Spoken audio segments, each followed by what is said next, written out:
So whenever I discuss or give a talk on this topic, I'm asked, what can we do as people? What can we do? How do we contribute? It's not necessary for you to always think big. There are certain things that most people can do within their own circumstances, which is completely within their control. So I'm giving you 3 options.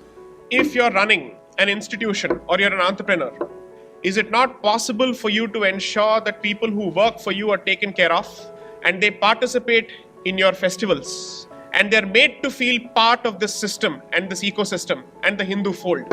I'm talking of your Hindu employees at the very least. You don't need to impose your faith on anybody else.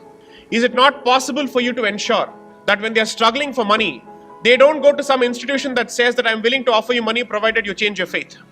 Is that not within your control? Indic Renaissance, in its most lucid terms, in perhaps the most simplest of terms possible, is an urge, a plea to each of you members to take an active interest in the affairs of your community, to take an active interest in your own traditions, and to make sure that you pass on the traditions that you have got, which is perhaps a fraction of what your parents had. At least that fraction must go to your children, at the very least. Don't blame the schools for their education, because then you're effectively saying that schools are responsible for upbringing, we're only responsible for conception and delivery.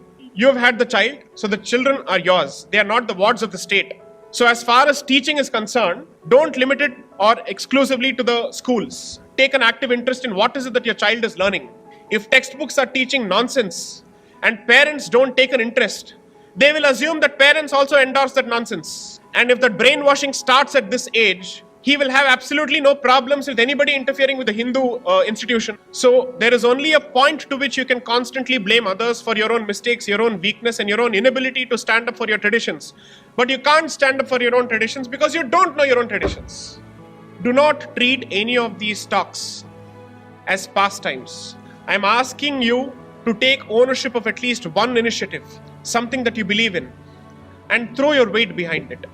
If you're interested in reviving a certain art form, please see how is it that you can contribute to it. At the very least, take an interest in the temple which is in your locality and ask yourself who is running it. What is the level of state interference in it? Where does the money in the hundi go? Ask these questions.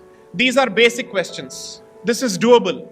Not one suggestion that I've given is unreasonable. It doesn't require a stretch of your resources or imagination. It only requires you to put your money where your mouth is. So the next time you choose to whine about dharma, or you choose to whine about your religion, or you choose to whine about how the Indian state is hypocritical or is discriminatory towards Hindus, just ask yourself, have you taken at least one step? Have you contributed at least one brick to changing the status quo? If you have done nothing, I must say this bluntly, you do not have the right to whine. Under Article 19 or Article 14 or Article 21 or any of the free speech rights, while you have the freedom to speak and the freedom to express, we have unfortunately translated it to freedom to whine endlessly. This has become the nature of our society. So at the very least, anyone who seems to be a person of resources rushes to an ashram for salvation, God knows for what reason. I have to put this point. I have to say this. I'm sorry if I'm offending a lot of people. I'm simply paraphrasing what Vivekananda has said. You do not have a right to seek individual salvation when the rest of your society is struggling. You have not arrived at a phase where each of you can start going towards salvation. Go to any number of ashrams, patronize any number of babas, no problem, but come back to the temple. Because no matter which Baba comes and which Baba goes, the temple has to remain, it shall remain. It is your responsibility to ensure that it remains for eternity. Put your faith in any number of people. I won't use this phrase called Godman because according to me that's wrong. No problem. But the source is the temple.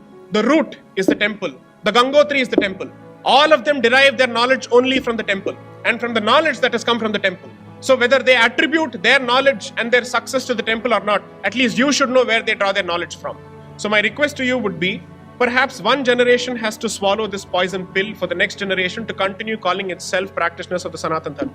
In a democracy, what happens is, it is meant to give you the freedom to pursue your own goals, your own, let's say, dreams. But it also unfortunately gives you the luxury of passing on your duty to the next generation. I can't do it, somebody else will do it.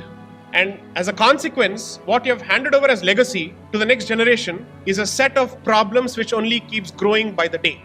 A set of identity-related challenges which only keeps piling up by the day. So the hope is, at least in my generation, we'll reduce the burden for the next generation, if not eliminate it. Help us. Help us by helping yourself. Take an active interest in the people around you. I'm sure at the very least, you can influence 5 people in your circles. I'm not asking you to convert. I'm asking you to tell them what you stand for. If somebody spits against your faith or your community in front of you, the very least you can do is to speak up and stand up for your community, as opposed to keeping your mouth shut out of some misplaced sense of politeness. Politeness is not in keeping your mouth shut when somebody is spewing venom against your faith.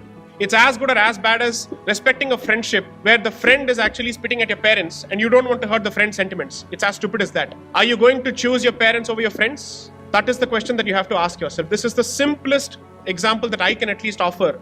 Go back to the basics. Read Aurobindo, read Swami Vivekananda, read Madan Mohan Malviya, read K.M. Munshi, read Ambedkar.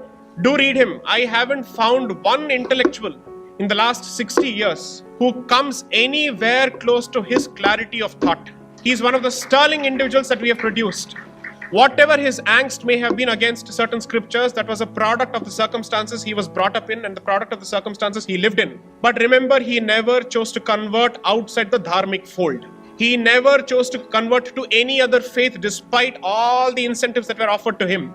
He tried his best to ensure that caste discrimination and untouchability were reduced. And when he realized that he couldn't succeed, he went to the closest option available that allows him to remain within the fold, which is Buddhism. He did not convert to any other faith. So anybody who uses Ambedkar to divide this community is a motivated, useful idiot in the hands of those who have an agenda.